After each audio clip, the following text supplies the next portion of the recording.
the beginning of the year, I visited Bosham, which is spelled B-O-S-H-A-M, Bosham, but it's pronounced Bosham. And it's a lovely little harbour village a couple of miles from Chichester. So I hope you enjoy this video, and I'll also add a little bit about the history of Bosham in case you're interested.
Well, 2023 hasn't really started how I imagined, or how most people probably imagine an artist's year starting, with lots of lovely paintings and relaxing, listening to music, daydreaming about paintings I'm going to do in the future.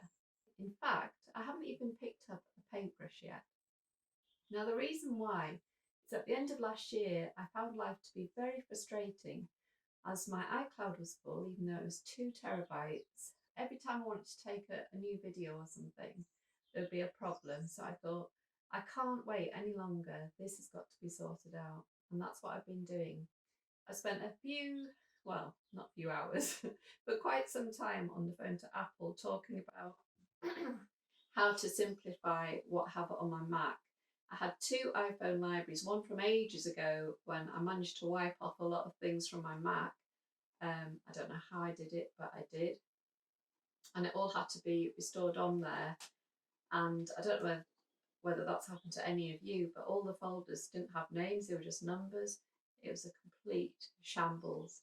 Anyway, that old library was on there, so I imported all those photographs into my most recent library. Now that took a few days because I had over 90,000 photographs and so probably I think 3,000 videos. So as you can imagine, you don't just press import and then delete your old library. What you have to do is you have to wait for it all to come in. And for me, that took a few days, and then you can delete it. So it's very important to know what you're doing so you don't lose any of these photographs or anything like that. So I've been looking into that. I've been looking into how to save videos and partition my external hard drive. So that was quite, I had to be on the phone to someone else and get my head around that. I managed to do it, so I've saved a lot of my videos on there as well. But it's good to have a few sort of backups going on just in case. So I think my most important videos I would also keep in the cloud from when my daughter was little and things like that. Things that can't be replaced really. And then I also have another backup system where I thought it backed up all your photos and everything, but I don't think it does. I think it just backs up your documents and stuff like that. So I've got to look more into that so that I know what is being backed up and what isn't. Now, these kind of things are not very exciting to get into as an artist, but they are necessary, especially if you've got a lot of high-res files, you know, from maybe you've scanned in your artwork and you use them for print. So it's really important to have a lot of backups going on, just in case something goes wrong with your Mac. Can you imagine? And you've sold those paintings, you've got no other reference to them, so you couldn't do prints of them anymore. So it's really important to back up all your files. So that's what I've been up to, and I've also been working in Excel, learning a few new little things, like simple things like how to put a list in alphabetical order. It might be basic to you, but I only use Excel, well, hardly at all. So I didn't even know how to do that. So again, I've had to learn how to do that. And I think that's, when you've got an art business, that's what it's like all the time. You're always having to learn new skills. And sometimes it can be frustrating if you just want to get on with the painting, but you know there's another area that you want to get into. For instance, I wanted to start doing the videos for YouTube. I didn't know how to video edit, so I had to learn the Premiere Pro program. Actually, it wasn't for YouTube that I first learnt that. It was because of my online classes on Skillshare. And I joined this challenge where you had to make up a class within a month. And I didn't really know the program at all. I'd only just messed about with it for a few hours. So that, my goodness, that was a steep learning curve and very stressful. So I wouldn't recommend learning it in a month, but you could probably, you know, in a couple of months, if you take some, obviously I wasn't doing it full time, learning video editing. I had other things to do. It was a very busy time of year. I picked probably the worst month I could have done that, in November. But you know, when you get these ideas and you just run with them. I'm so glad I did it now, because I learned so much within that month, and it probably would have taken me months to do that on and off. So it's good that I had that focused time. Now, with a lot of these design programs, when you start off, you just think, I'm never going to learn this, and your head feels cloudy. I found myself in tears when I first started learning all these programs many years ago.